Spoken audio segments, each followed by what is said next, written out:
আর আজকে জিরো আওয়ারে দেখো শর্মিষ্ঠা, যে বিষয় অবশ্যই নজর রাখতে হচ্ছে, এই মুহূর্তে যে খবর সামনে আসছে, পিওকেতে ফের জঙ্গি ঘাঁটি কি শুরু করছে পাকিস্তান, সক্রিয় হয়ে উঠছে সীমান্তের ওপারে লঞ্চ প্যাডগুলি। এই জায়গাতে তুমি অত্যন্ত গুরুত্বপূর্ণ একটা পয়েন্ট বলছো, কিন্তু এখান থেকে যদি আমরা একটু ফ্ল্যাশব্যাকে যাই, মানে কতদিন হয়েছে বলো যে আমাদের ইতিমধ্যেই এই যে অপারেশন সিন্দুর এক মাস পূর্তি হয়েছে, কিন্তু নতুন করে দেখো এক মাসে সিন্দুরের এই রীতিমতো দেখা যাচ্ছে যে তারপর নতুন করে পিওকেতেই জঙ্গি ঘাঁটি, মানে এটা কি উদ্বেগের নয়? তুমি দেখো কি অবস্থা, কারণ আবারও সক্রিয় হয়ে উঠছে সীমান্তের ওপারের এই লঞ্চ প্যাডগুলি। একদম, এবং সেই জায়গায় গত 22শে এপ্রিল যে ঘটনা দেখতে পাওয়া গিয়েছিল, যে অপারেশন সিন্দুর, যার জবাব দেওয়া হয় এই যে গত 22শে এপ্রিল পেহেলগাঁওয়ে যে জঙ্গি হামলার ঘটনা, এবং তারপরেই অপারেশন সিন্দুরের মাধ্যমে এই জবাব, এই ঘটনার পরে আবারও এই লঞ্চ প্যাডগুলি সক্রিয় হয়ে ওঠা, জঙ্গি প্রশিক্ষণের কেন্দ্রগুলোতে ফের কি প্রশিক্ষণের তোড়জোড় শুরু হয়েছে? পাকিস্তানকে আগাম সতর্ক করে দিয়েছে ইতিমধ্যেই ভারত, জঙ্গিদের মদত দিলে বা তার প্রমাণ মিললে ফের হামলা। বেলজিয়ামে সাফ জানালেন ভারতের বিদেশ মন্ত্রী। অপারেশন সিন্দুর পার্ট 2 কি তবে এখন সময়ের অপেক্ষা? এই প্রশ্নই থাকছে। একদমই তাই, কারণ এই যে প্রশ্নগুলো উঠছে এখান থেকে বিষয়টা হচ্ছে খুব স্বাভাবিকভাবে বিদেশ মন্ত্রী বলেছে মানে এই জায়গাটা খুব স্বাভাবিকভাবে একটা প্রশ্ন, যে স্বাভাবিকভাবে এক মাস মাত্র যা অপারেশন সিন্দুর, এবং আপাতভাবে একটা ভারতও যথেষ্ট কড়া অবস্থান, আমি যদি বলি সেই কড়া অবস্থান দিয়ে জানিয়েছে, কিন্তু তার উপরও দেখা যাচ্ছে, মানে আমরা বারবার এই কথাটা বলি, দেখবে যে দুষ্টের ছলের অভাব হয় না, এবং বিশেষ করে এবং গতকালও বিধানসভায় মমতা বন্দ্যোপাধ্যায় বলেছেন যে পিওকে আমরা দখল করতে পারতাম, তাহলে সমস্যার যে রুট সেটা কিন্তু সেই রয়ে গিয়েছে।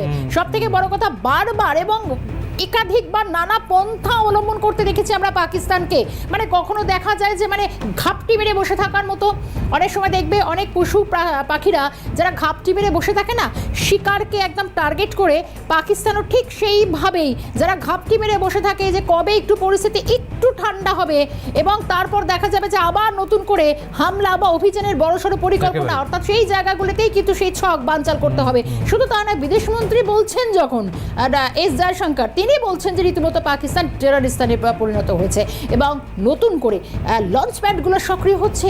কতটা উদ্বেগ প্রকাশ করেছেন এই জায়গায় শর্মিষ্ঠা আবারও কিন্তু সতর্কবার্তা দিয়ে রেখেছেন বিদেশমন্ত্রী এস জয়শঙ্কর। এই জায়গায় আপনাদের একটুখানি শোনানোর চেষ্টা করব বেলজিয়াম থেকে তিনি ঠিক কি বার্তা দিয়েছেন।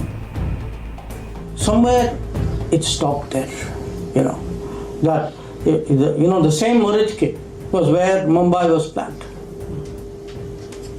So the same Bhavalpur was where many other actions in India were planned. So this time around we were very determined to send the message saying, look, this is it, and this time we are coming after you, and we are coming after you wherever you are. Just because you are 300 kilometers inside Pakistan doesn't mean you have impunity. That we will find a way of coming there and getting you. And that is the message of Operation Sindoor. আর এই মুহূর্তে আমাদের অতিথি কিন্তু যোগ দিয়েছেন শর্মিষ্ঠা, একটুখানি আমি তার সঙ্গে কথা বলে দেবো। আমাদের সঙ্গে রয়েছেন জাতীয় নিরাপত্তা বিশেষজ্ঞ আর্য ঘোষ, আমাদের সঙ্গে রয়েছেন। আর্যবাবু, স্বাগত ক্যালকাটা নিউজে। যেটা জানতে চাইবো আপনার কাছে, যে এই মুহূর্তে একটা প্রশ্ন কিন্তু আমরা ঘোরাফেরা করছে যে পিওকেতে আবারও কি লঞ্চ প্যাডগুলি সক্রিয় হয়ে উঠছে, তাহলে সেই জায়গায় দাঁড়িয়ে অপারেশন সিন্দুর পার্ট 2 সেটা কি এখন সময়ের অপেক্ষা? হ্যাঁ, ঠিক তাই। যে লঞ্চ প্যাডগুলো পিওকেতে ছিল সেগুলো খালি করে দেওয়া হয়েছিল অপারেশন সিন্দুরের আগে, তো তারপরে সেগুলোকে আবার ভর্তি করা হয়ে গেছে এবং এই মুহূর্তে সেগুলো একদমই ভর্তি। এবং যেটুকুনি আমি খবর পেয়েছি, আমাদের কোনো ফরওয়ার্ড পোস্টে একটা অ্যাটাকের চেষ্টা চালানো হতে পারে, সেটা এই মুহূর্তে আমার কাছে যেটুকুনি খবর আছে। তো সেটা বাদ দিয়ে আমি বলছি, এইখানে যেটা আমাদের করতে হবে, যেটা ডক্টর জয়শঙ্কর বলছিলেন, সেটা কিন্তু উনি যেটা বলছিলেন যথার্থভাবে বলছিলেন, কিন্তু এখানে আমরা যেটা সবসময় ভারত যেটা করে থাকে, আমার যেখানে আপত্তি নিরাপত্তার দিক থেকে, সেটা হচ্ছে ভারত রিঅ্যাক্টিভ হয়ে থাকে, রিঅ্যাক্টিভ ডিসিশনস নেয়। ভারতকে প্রোঅ্যাক্টিভ ডিসিশনস নিতেই হবে। এখন যে এই মুহূর্তে অপারেশন সিন্দুর কিন্তু অনগোয়িং, এটা কিন্তু বারবার ভারত সরকারের পক্ষ থেকে এবং মাননীয় প্রধানমন্ত্রীও বলে দিয়েছেন। তো সেটা কেন বলেছেন, যে we are just holding the fire, মানে সিজফায়ার পাকিস্তান সেলিব্রেট করছে। ওখানে হিনা খান রব্বানি বোধহয় ওনার নাম, উনি ভাইস প্রেসিডেন্ট বোধহয় পাকিস্তানে। তো উনি স্কাই নিউজের কাছে এক গাদা গালাগাল খেয়েছেন এবং তাতেও তার মন ভরেনি। উনি এক্সে পোস্ট করে যাচ্ছেন নানান রকম জাতা জিনিস, তো তার যোগ্য জবাবও পেয়ে গেছেন। তো যাই হোক, এটা উনি বলছেন পাকিস্তান সেলিব্রেট করছে সিজফায়ার। তো পাকিস্তান যদি সিজফায়ার সেলিব্রেট করে তো সেটা উনি যোগ্য জবাব পেয়েছেন এইভাবে যে পাকিস্তান সেলিব্রেট করছে এবং ওয়াচ করছে ইন্ডিয়া যে গ্রাউন্ডটা প্রিপেয়ার করছে পাকিস্তানকে কবর দেওয়ার জন্য। একই তো ইন্ডিয়ার এনফোর্স ল্যান্ডে আছে, Pakistan is nothing but India's enforce একদমই একেবারেই। আর্যবাবু যেরকম আমাদের সঙ্গে রয়েছেন, আমি সমুদ কয়েকটা বিষয় যদি আমরা এখানে দাঁড়িয়ে এখন আমরা মনে করতে পারি, তাহলে আমরা যদি দেখি যে এই এক মাসে কি হলো। আমি অবশ্যই আসবো, অবশ্যই আমরা আলোচনাতেই থাকবো, আমাদের সঙ্গে আর্যবাবুই রয়েছেন। আর্যবাবুর কাছে আমি একটা প্রশ্ন রাখি তাহলে। আর্যবাবু, খুব সুন্দর যেটা বক্তব্য সামনে আসে, কিন্তু আমি একটু পুরোনো দিক পাতায় তাকাই। মাত্র এক মাস হয়েছে সিন্দুর অপারেশন হয়েছে এবং ভারত বারবার বলেছিল এটা নতুন করে এটা কোনোভাবেই যুদ্ধ নয়, কারণ একটা যে আঘাত আনা হয়েছে বারবার পাকিস্তানের তরফে, সেটা ছিল ভারতের তরফ থেকে একটা জবাব, একটা প্রত্যাঘাত, এবং সব থেকে বড় কথা একাধিক গুরুত্বপূর্ণ জঙ্গি ঘাঁটিগুলো যেখানে ভেঙে গুড়িয়ে দেওয়া হচ্ছিল, বলা হচ্ছিল পাকিস্তানের কোমর ভেঙে যাচ্ছে। কিন্তু আজ বিদেশ মন্ত্রীর এই বার্তা, নতুন করে আমি বলবো উদ্বেগ প্রকাশ, যেখানে নতুন করে জঙ্গি প্যাডগুলি প্রশিক্ষণ নেওয়ার কাজ চলছে, মানে এ তো পাকিস্তানের সেই রক্তবীজের ধারা অব্যাহত। কি বলবেন? ঠিক তাই। আমি ওই জন্যই প্রথমে বললাম যে ডক্টর জয়শঙ্করের ভাষণটা, যেটা স্পিচটা উনি ইউরোপে দিয়েছেন, সেটার একটা তাৎপর্য উনি ওটাই বোঝাতে চেয়েছেন যে আজকে দেখুন এই যে অল পার্টি ডেলিগেশনটা ইন্ডিয়া কেন পাঠাচ্ছে। যখন 1971 সালে ইন্দিরা গান্ধী ফাইনাল অ্যাটাকটা করার আগে, ইন্দিরা গান্ধী মানে ভারতবর্ষ ফাইনাল অ্যাটাকটা করার আগে ইন্দিরা গান্ধী তৎকালীন প্রধানমন্ত্রী, আমরা যদি ইতিহাস ঘেঁটে দেখি, তিনি সারা বিশ্ব ভ্রমণে প্রায় বেরিয়েছিলেন এবং প্রত্যেকটা দেশকে কনফিডেন্সে নিয়েছিলেন যে পাকিস্তান কি আচরণ করছে পূর্ব পাকিস্তানে এবং তার ফলে ভারতের নিরাপত্তা বিঘ্নিত হচ্ছে, ধর্ম হিসাবে হিন্দু ধর্ম বিঘ্নিত হচ্ছে। তো সেই ক্ষেত্রে কি ব্যবস্থা ভারতের করা উচিত এবং সেইটার সম্বন্ধে তিনি বিস্তারিত তথ্য সবাইকে জানিয়েছিলেন।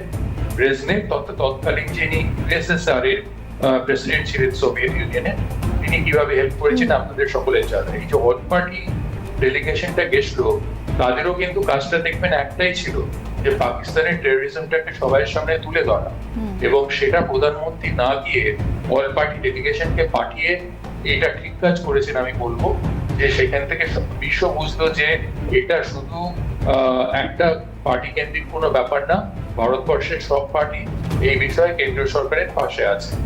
তো সেই ক্ষেত্রে একটা জিনিস এখানে উল্লেখযোগ্য, সেটা হচ্ছে যে আপনার প্রধানমন্ত্রী যে কথাটা বলেছেন, সেই কথাটা তো উপড়ে ফেলার কথা বলেছেন। এই উপড়ে ফেলার জিনিসটা কিন্তু ভারতকে করতে হবে। সেটা যতক্ষণ না ইউকে আমরা একত্রিত করতে পারবো, ইউকে আপনাদের আগেই বলেছি, আপনাদের চ্যানেলেই বলেছি যে যখন পাকিস্তানকে যখন ইনস্ট্রুমেন্ট অফ অ্যাকসেশন হয়, তখন যে রাজা ছিলেন জম্মু এবং কাশ্মীরে, তো তিনি হরি সিং, তিনি ভারতের সঙ্গে একত্রিত হয়ে যাওয়ার কথা ঘোষণা করেন পাকিস্তানিদের অত্যাচারে, এবং ক্ষেত্রে পিওকেটাও তার একটা অংশ। এটা যেন না আমরা ভুলে যাই, পিওকে একটা মঙ্গল গ্রহের অংশ, জম্মু কাশ্মীরের একটা অংশ, যেটা পাকিস্তান অধিকৃত করে রয়েছে, সেই জন্য পাকিস্তান অধিকৃত কাশ্মীর করা হয়। তো সেই সময় আমাদের কোনো একটা ডিসিশনের ভুলে, আমি সেই চর্চার মধ্যে যেতে চাইছি না, সেটা ইউএনএ নিয়ে চলে যাওয়া হয়, ইউনাইটেড নেশনসে, সেইখানে ইন্টারন্যাশনালাইজ হয়ে যায় ব্যাপারটা। কিন্তু তার ফলেও এতে কিছু পরিবর্তন হয়নি। ইউএন সিকিউরিটি কাউন্সিল, তখন রাষ্ট্রপুঞ্জের নিরাপত্তা পরিষদ একটা রেজলিউশন জারি করে, যেটা আপনারা ইউএন সিকিউরিটি কাউন্সিলের ওয়েবসাইটে গেলেই দেখতে পারবেন। রেজলিউশন বলে একটা সেকশন আছে, ড্রপ ডাউন মেনু, সেখানে যাবেন, পিডিএফ ফাইল ডাউনলোড করা যায়, 47/1948, 47/1948। এই রেজলিউশনটা পিডিএফ কপি ডাউনলোড করবেন, খুলে 4 নম্বর পাতায় যাবেন। 4 নম্বর পাতায় গিয়ে দেখবেন একটা সেকশন আছে, restoration of piece and order. সেখানে পাকিস্তান গভর্নমেন্টকে, একদম আমি রিপিট করছি, পাকিস্তান গভর্নমেন্টকে উদ্দেশ্য করে ইউএন সিকিউরিটি কাউন্সিল বলছে যে আপনারা যারা এসছেন তারা বাইরের লোক, তারা ভায়োলেন্স ফাইট করতে এসছেন, তারা এই মুহূর্তে পাকিস্তান ছেড়ে চলে যান, এবং প্লেবিসাইডের কথা তারপরে ভাবা যায়। প্লেবিসাইডের তো আর প্রশ্নই আসছে না, কেননা ৭৭ বছর ধরে ১৯৪৮ সাল থেকে আজকে ২০২৫ ৭৭ বছর ধরে পাকিস্তান সৈন্যবাহিনী সেই যে ইউএন রেজলিউশন সেটাকে ভায়োলেট করে গেছে, এবং সব থেকে আশ্চর্যের বিষয় আজকে সেই পাকিস্তানকেই ইউনাইটেড নেশন সিকিউরিটি কাউন্সিল ঢুকতে দিয়েছে, যারা রক্তের বন্যা বইয়ে দিয়ে যাচ্ছে সারা বিশ্বে। Pakistan is the epicentre of global Islamist terrorism. আমি আবার কথাটা বলছি, ইসলামিস্ট টেররিজম। ইসলামের সঙ্গে এটাকে গোলাবেন না। ইসলামিস্ট মানে হচ্ছে মৌলবাদ, এবং তারা কাদের সঙ্গে হাত মেলায়? হামাস থেকে আরম্ভ করে আইসিস, লস্করে তৈবা তো তাদের ঘরের লোক, জৈশ-এ মোহাম্মদ, আপনার আল বাদার, আল কায়দা, কে না? ওসামা বিন লাদেনকে কখন থেকে ধরা হয়েছিল? আজকে আর একজনের ভূমিকা আমি অত্যন্ত ক্ষুব্ধ, সেটা তিনি হচ্ছেন যে মার্কিন প্রেসিডেন্ট এখন, যিনি আমেরিকান প্রেসিডেন্ট ডোনাল্ড ট্রাম্প। আমি তার সম্বন্ধে অনেক আশা করেছিলাম, আপনাদের এই চ্যানেলেই বলেছিলাম, তিনি এবং তার টিম, কিন্তু তিনি ঠিক এক্স্যাক্টলি তার অপোজিটটা করছেন। আপনারা হয়তো জানবেন যে আমরা যখন সর্বদা, একটু পরে আমি আরো বিস্ফোরক তথ্য দেবো আর্যবাবু, আপনাদেরকে। একটা প্রশ্ন অন্তত মাথায় আসছে, কারণ খুব স্বাভাবিকভাবে বেলজিয়ামে আমার মনে হয় তুমিও সহমত হবে যে বেলজিয়ামে গিয়ে অন্তত আবার নতুন করে এই মাত্র কয়েকদিনের মধ্যে খোদ বিদেশ মন্ত্রীর এই উদ্বেগ প্রকাশ, এবং সবথেকে বড় কথা, সত্যি তো এতবার পর্যদস্ত হয়েছে ভারতের কাছে পাকিস্তান, আবারও তারা মাথা তুলে দাঁড়াবার চেষ্টা এবং করছে। এই জায়গায় কিন্তু বলা হয়েছিল এই হ্যাঁ। অপারেশন সিন্দুর, তারপরে সংঘর্ষ বিরতির পর কিন্তু বলা হয়েছিল পাকিস্তান যদি আবারও কোনো পদক্ষেপ ঠিক। নেয় তার কিন্তু কড়া জবাব আবারও দেওয়া হবে। এটা কিন্তু শুধুমাত্র হ্যাঁ, সংঘর্ষ বিরতি কিন্তু হয়েছে। প্রশ্ন হচ্ছে আর্যবাবুর কাছে এটাই, আর্যবাবু বারবার পাকিস্তান, মানে আমি বলছি এতটা ভয়ানকভাবে বিপর্যস্ত অবস্থায় পড়ে যাওয়ার পরও মানে এত তাড়াতাড়ি আবার এই দুঃসাহসটা দেখাচ্ছে কি করে পাকিস্তান? এই দুঃসাহসটা দেখাচ্ছে, আমি আবার আপনাদের চ্যানেলে বলে যাচ্ছি, মিলিয়ে নেবেন। আমি যে কটা চ্যানেলে যা বলেছি সেগুলো তারা মেলাতে পারছেন আশা করি। আমি আবার বলে যাচ্ছি, আপনাদের চ্যানেলেও আগে হয়তো বলেছি, পাকিস্তানকে ওভারটলি মানে গোপনে সাহায্য করছে আমেরিকা, ব্রিটেনেরটা আপনারা মেলাতে পারবেন কিছুদিন পরে। আমি আবার বলে যাচ্ছি, এটা আপনারা রেকর্ড করে রেখে দিন। আর ওভারটলি মানে খোলাখুলি সাহায্য করছে টার্কি অ্যান্ড চায়না। তো চায়নার ভিক্টর গাও বলে একজন স্ট্র্যাটেজিস্ট আছেন, তিনি মানে যাকে বলে, আমি তো কুরুচিকর ভাষা প্রয়োগ করতে পারবো না, তিনি একদম মানে কি বলবো অপ্রকৃতিস্থ ভাষা ইউজ করছেন, যে এই ইন্ডাস ওয়াটার ট্রিটি ইত্যাদি নিয়ে। যাই হোক, এরা চায়না, টার্কি ইত্যাদি আপনার এবং আমেরিকার প্রচ্ছন্ন এবং পরোক্ষ মদতে তারা এই সাহসটা পাচ্ছে। এখন আপনি দেখবেন এখানে যেটা হয়েছিল সেটা হচ্ছে যে পাকিস্তান ডিসইনফরমেশন এবং মিসইনফরমেশন ক্যাম্পেইন কিন্তু শুরু করে দিয়েছিল না পেরে উঠে। আসিম মনির তিনি বাংকারের মধ্যে ঢুকে গেছিলেন, এবং তিনি যেটা করেছিলেন তার ফ্যামিলিকে বাইরে পাঠিয়ে দিয়েছিলেন। এবং আপনারা জেনে রাখুন, 10ই মে 2025 তারিখে আমরা কিন্তু পাকিস্তানকে অবলুপ্ত করে দিতে পারতাম। যে কথা উপেন্দ্র দ্বিবেদী অনিল চৌহান বলেছেন আমাদের সিরিয়াস, যে ট্যাকটিক্যাল মিস্টেকস গুলো আমরা শুধরেছিলাম, যে ফোর্স স্ট্রাইক ফরমেশন আইএফ করেছিল ইন্ডিয়ান এয়ারফোর্স 10ই মেতে, সেই স্ট্রাইক ফরমেশন নিয়ে সারা বিশ্বের গ্লোবাল মিলিটারি এক্সপার্টরা সেইটা নিয়ে আলোচনা করছেন এবং প্যাটার্ন অফ অ্যাটাক। এবং তখন আমি নিজেকে একা পেয়েছিলাম যখন আমি অন্য একটা চ্যানেলে ছিলাম মধ্যরাত্রির পরে অবধি, যে ব্রহ্মোসের অ্যাপ্লিকেশন আমি সেই সময় অ্যানালিসিস করেছিলাম, কারণ আমি তো সেখানে সশরীরে উপস্থিত ছিলাম না, কিন্তু যে ধরনের খবরগুলো আসছিল এই ক্রেটার সৃষ্টি হওয়া ইত্যাদি, আমি সেটা নিয়ে এটা করেছিলাম, অ্যানালিসিসটা করেছিলাম। অনেক চ্যানেলে অনেক মিসাইলস নিয়ে আলোচনা হয়েছিল, কিন্তু আমি বলেছিলাম ব্রহ্মোস ইউজ করা হচ্ছে, এবং সেটাই আলটিমেটলি প্রুভড হলো। বেশ, আর্যবাবু একটু সঙ্গে থাকতে অনুরোধ করবো। অধিকৃত জঙ্গি ঘাঁটিগুলি কি আবারও সক্রিয় হচ্ছে? এবং সেই জায়গায় একটা প্রশ্ন উঠছে যে লঞ্চ প্যাডগুলি, সেখানেও কি সেই সক্রিয়তা দেখা যাচ্ছে। আমরা দেখেছিলাম অপারেশন সিন্দুরের মাধ্যমে যে জঙ্গি ঘাঁটিগুলিকে গুড়িয়ে দেওয়া হয়েছিল, আমরা দেখেছিলাম 26-11 মতন যে জঙ্গিদের প্রশিক্ষণ দেওয়ার যে জঙ্গি ঘাঁটিগুলি ছিল, মূলত সেই 9টি জঙ্গি ঘাঁটি কিন্তু একে একে অপারেশন সিন্দুরের মাধ্যমে গুড়িয়ে দেয় ভারত। কিন্তু তারপরে আবারও সক্রিয় হচ্ছে পাকিস্তান, এই প্রশ্নই ঘোরাফেরা করছে। তাহলে এখন একটা প্রশ্ন থেকে যাচ্ছে যে এই মুহূর্তে লোহা গরম থাকতে থাকতে পিওকে দখল করে নিলে কি তবেই পাকিস্তানের সন্ত্রাসবাদের এই গোবর শর্মিষ্ঠা ভাঙা যাবে? যেটা বলছো তার মানে বিষয়টা দাঁড়াচ্ছে যে পাকিস্তান এমনই একটা দেশ, মানে এমনই একটা কুচক্রী দেশ, এবং তাতে কোনো রকম ভাবে মানে এদের শান্তি প্রক্রিয়া তো অনেক দূরের কথা, এরা সেটা ভাবতে জানে না। এবং সবচেয়ে বড় কথা, এতবার পর্যদস্ত হওয়ার পরও বারবার কিন্তু নতুন করে সেই ভারতের কাছে প্রত্যাঘাত হওয়ার পরও আবারও দেখা যায় নতুন করে হামলা চালানোর জন্য তারা আবার মাথা তুলে দাঁড়াবার চেষ্টা করছে। মানে শান্তির ধার কাছ দিয়ে যান না তিনি। একেবারে আমি এই জায়গায় আর্যবাবুর কাছে আসার চেষ্টা করব, কিন্তু একটুখানি প্রথমেই আমি সন্ত্রাসবাদের নিয়ে আবারও কিন্তু বার্তা দিয়েছেন বিদেশমন্ত্রী এস জয়শঙ্কর বেলজিয়াম থেকে। কি বলেছেন তিনি এই প্রসঙ্গে শোনাবো। Like you to understand, this is not a conflict between two states per se. This is actually a response to the threat and to the practice of terrorism. So I would urge you to make it, don't think of it as India, Pakistan, think of it as India, Terroristan.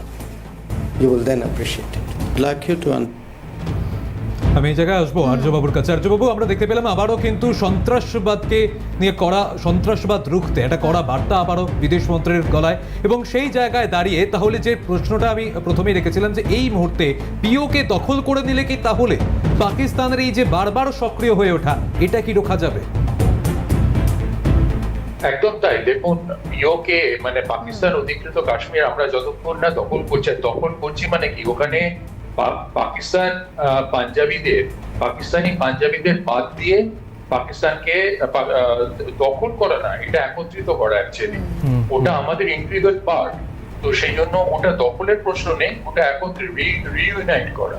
তো সেই জন্য ওখানে পাকিস্তান এখানে বড় বড় কথা বলে যে কাশ্মীরিদেরকে উচ্ছেদ করে অন্যান্য লোক থাকতে যাবে ভারতবর্ষে। পাকিস্তান অধিকৃত কাশ্মীরে কি রেখেছে? টেররিস্টদেরকে রেখেছে যারা সব পাকিস্তানি পাঞ্জাবি অরিজিন তাদের। যে সাধারণ লোকেরা থাকে পাকিস্তানি পাঞ্জাবি, একটাও কাশ্মীরি আছে, হয় মেরে দিয়েছে আর নয় মানে কি বলবো কিক আউট করেছে। তো সেই জন্য যতক্ষণ না পাকিস্তান অধিকৃত কাশ্মীর আমরা একত্রিত করতে পারবো, ততদিন জানবেন ওখানে যে পোরাস বর্ডার, সেখান দিয়ে ইনফিল্ট্রেশন হবে এবং কোনো বিনিয়োগ হবে না। আপনি যদি আপনার একটা কোম্পানির বিনিয়োগ করতে যান বা শর্মিষ্ঠা যান, আপনারা আগে কি দেখবেন? সিকিউরিটি, আপনার নিজে, আপনার কোম্পানি, যে কোনো কেউ দেখবেন, আমি দেখবো। সেই বিনিয়োগ কোনোদিন হবে না। আর একটা কথা বলি, ধীরে ধীরে জিনিসটা বাইরে আসছে। 11টা বেসে আমরা বলেছিলাম, তো ভারত বলেছিল যে নামগুলো করেছিল সেগুলো চেপে যাওয়া হয়েছিল অ্যাকচুয়ালি পাকিস্তানের পক্ষ থেকে, কিন্তু 21টা পাকিস্তানি এয়ারফোর্স বেসে আমরা অ্যাটাক করেছি অ্যাকচুয়ালি। আমি লিস্টটা বলে দিচ্ছি, এবং সেটা প্রকাশ করেছে কারা?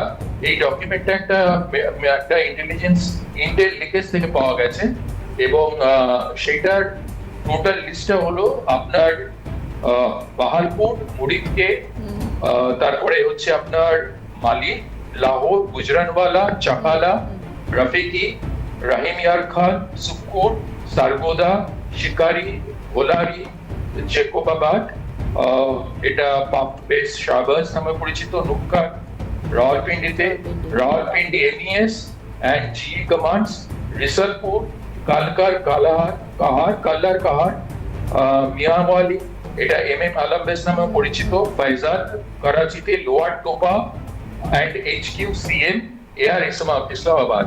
এখানকার মানে আপনার কিচ্ছু রাখেনি ভারতবর্ষ, আমি অতটা ডিটেলে গেলাম না, অনেকটা সময় লাগবে। কিন্তু জানবেন পাকিস্তান এয়ারফোর্সের যে মিলিটারি হসপিটাল, এইখানে একটা টেন্ডার ইস্যু করা হয়েছে।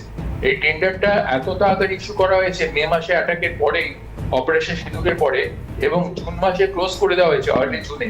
সেটা তাতে ফার্নিচার থেকে আরম্ভ করে, কম্পিউটার থেকে আরম্ভ করে, বিভিন্ন প্লেনের যন্ত্রাংশ থেকে আরম্ভ করে, ইনক্লুডিং F-16 এবং JF-17। এবং জানবেন যে F-16 এর যে ব্লকটা নিয়ে ওরা অ্যাটাক করেছিল 2019 সালে, ব্লক 52, সব গেছে এবং অগুন্তি গেছে। এবং ওদের অ্যাভাক্স গেছে, ওদের রাডার গেছে, ওদের সব আচ্ছা বাবু, কিছু নেই। একেবারেই সময় ফুরিয়ে আসছে, কিন্তু আমি একটা প্রশ্ন একটু জানতেই চাই, কারণ সব থেকে বড় কথা আজকে গতকাল বেলজিয়ামে যেভাবে বিদেশমন্ত্রী বলেছেন যে জঙ্গিদের মদত দিলে কিংবা তার প্রমাণ মিললে, মানে অর্থাৎ এই শব্দবন্ধনীর মধ্যে পরিষ্কার হচ্ছে যে ভারতের আরও এক প্রস্ত সেই হুমকি বা হুঁশিয়ারি যাই বলুক না কেন, কিন্তু পাকিস্তান বিশ্ব দরবারে যেমন জলচাই করে চিৎকার করে যাচ্ছে এবং সেক্ষেত্রে দাঁড়িয়ে এত খারাপ অবস্থা, কিন্তু বিষয় হচ্ছে যে লঞ্চ প্যাডগুলো নতুন করে তৈরি হচ্ছে ইতিমধ্যে জঙ্গি ঘাঁটি, সিন্ধু জলচুক্তি নিয়ে সিদ্ধান্ত আবার পুনর্বিবেচনার জন্য হ্যাঁ, কিন্তু 4বার একদম। চিঠিও দেওয়া হয়েছে। হ্যাঁ, এত চাপের মধ্যে রয়েছে, কিন্তু নতুন করে এই জঙ্গি ঘাঁটিগুলো তৈরি করা, আমি বলতে চাইছি যে জঙ্গি ঘাঁটিগুলো তৈরি করার চেষ্টা আবার করতে চাইছে, সেগুলো কি খুব বেশি মাথাচাড়া দিয়ে উঠবে? মানে এই আশঙ্কার জায়গাটা কি এখনই ভাবাচ্ছে ভারতকে? একদম তাই। দেখুন, ওখানে যিনি এখন হেড অফ, মানে যিনি নিজেকে ফিল্ড মার্শাল রূপে নিজে সিলেক্ট করেছেন, আসিম মুনির, তিনি একদম উগ্রপন্থী একজন। তো তার উদ্দেশ্যই হচ্ছে, তিনি বলেছেন যে 10টা যুদ্ধ হলেও লড়বো। তো তার পেছনে অনেক শক্তি মদত দিচ্ছে। আর আপনাদেরকে একটা জিনিস জানিয়ে দিয়ে যাই, এই যে ব্রহ্মপুত্র নিয়ে চায়না ভয় দেখাচ্ছে, জানবেন যে ব্রহ্মপুত্রের 30 থেকে 35% হার্ডলি ওই অধিকৃত চায়না অধিকৃত টিবেট থেকে আসে। বাকি 60 থেকে 65% বরফ গলা জলে ভারতে উৎপন্ন হয়, এবং টরেন্সিয়াল রেনফল যেটা হয় এই নর্থ ইস্টে, নাগাল্যান্ড, আসাম, মণিপুর, আচ্ছা। মিজোরাম ইত্যাদি জায়গায়, সেখান থেকে আসে। আমাদের ও নিয়ে কোনো চিন্তা নেই। না। বেশ। আচ্ছা। তো সেই জন্য এই মুহূর্তে আমাদের লঞ্চ প্যাড গুলোকে হ্যাঁ। অ্যাটাক করতেই হবে।